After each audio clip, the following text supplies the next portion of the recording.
Welcome to episode 117, Eduardo Eurnekian Richest Selfmade Billionaire in Argentina. This is an outline of episode 117. There are 4 reasons why we study Eurnekian. First, he's the richest self-made billionaire in Argentina. Second, he's the only one in my database of 3,000 self-made billionaires who's never married and never has children. Third, he's the airport king of the world. Fourth, he's one of the many overseas Armenian billionaires. Part 1, From Textile Man to Airport King. Eduardo Eurnekian was born in Buenos Aires in 1932. As you may know, my origins are traced to Armenia, where my parents were born. It is from there that they emigrated to Argentina in the early 20th century. For Armenians in 1915, and my father was one of them, a refugee in the 1915.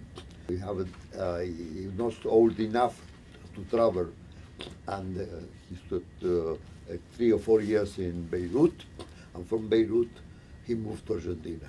The tragic life of the Armenians. Phase 1, The Textile Man, 1950 to 1978. He was in the family business, had moderate success. His chief customer was the German shoe giant Puma. When I finished my school, I remember very well, the next 3 or 4 months.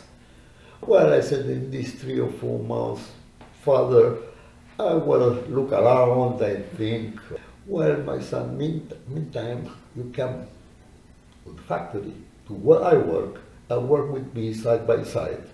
So you do something. In the textile factory. In the textile factory.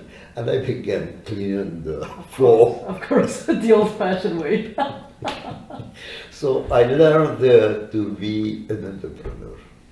And I think that changed my life. That's amazing. Phase 2, The TV Man. In 1988, he borrowed heavily and bought a troubled TV company called Cabo Visión S.A. Yo creo que en los últimos 3 años hemos dado un salto terrible, enorme, cualitativa y cuantitativamente. Argentina, lo que pasa en otras comunidades del mundo, el mundo en sí se achica y se agranda al mismo tiempo. Se achica porque las distancias que se recorren más rápidamente en menos tiempo, pero se agranda porque se incorporan. In 1991, he sold 51% of Cabo Visión for $350 million. In 1994, he sold the remaining shares of Cabo Visión for $320 million, thus ending Phase 2 of the TV Man. Phase 3, The Airport King, 1998 to 2017. Eurnekian won a 30-year concession in 1998 to run 33 of the Argentina's main airports. He made similar concession to run the Armenian airport and the Galapagos Island airport, and so on. For a land, rock country like Armenia, a well-constructed and efficiently managed airport is a necessity for survival and growth. We all knew this from the onset. In 1991, I could not even imagine my involvement in this project of unique national significance. 20 years after, standing here in front of you, I feel much honored. Today, only a few days before the 20th anniversary of the independence of Armenia, we are delivering an institution that meets the highest industrial standards. I must admit that my team and I could not have accomplished this project without the support of the leaders of the Republic of Armenia during the past years. Donations are very good. I encourage donations, but I think that the most important thing is creating jobs is in a way of competing. We should create jobs, we should compete. I think that also Armenians on the diaspora, they should invest in Armenia even if it is a risky area, because risky means in poor areas, poor countries, in the risky countries, you are working for the peace of the human beings. Part 2, the 7 lessons of Eduardo Eurnekian. Lesson number 1, he is self-taught. He did not attend university. If his father had taught him the textile business, nothing would have prepared him to be the TV man and the airport king. Lesson number 2, to connect the world. We have the Americas is divided through the Atlantic and the Pacific. During centuries, the world trade was developed mainly in the Atlantic, but not in this part of the world in Latin America. So in Latin America, we need to dig the mountains so to travel from Atlantic to Pacific. We have the railroad. We have a good system, railroad system, that from those 1,500 kilometers that they are built, but it's lacking the 50 kilometers tunnel to link physically Atlantic and Pacific. Lesson number 3, how to survive economic crisis after economic crisis. Argentina is famous for inflation. On a bad year, inflation ranged from 150% to 700%. Lesson number 4, never forget your roots.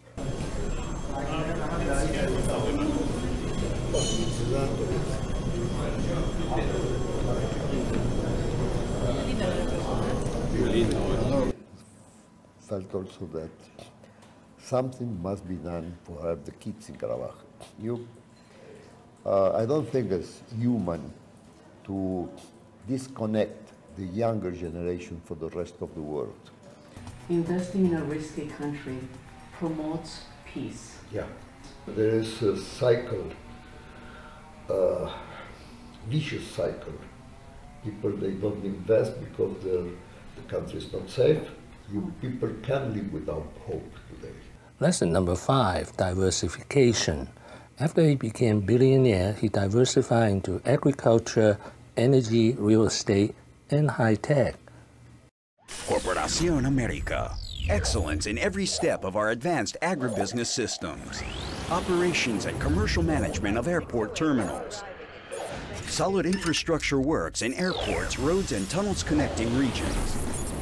Wind farms, biodiesel, and fossil fuel. Renewable energy that moves the world. Cutting-edge technology solutions. Lesson number 6, today his empire spans the globe. Corporación America. Seated in Argentina, grown in Latin America, expanding in the world. Lesson number 7, I'm in love every day. Have you ever been in love? Every day. If I'm doing every day the same thing, today at my age, I'm absolutely tired of doing the same.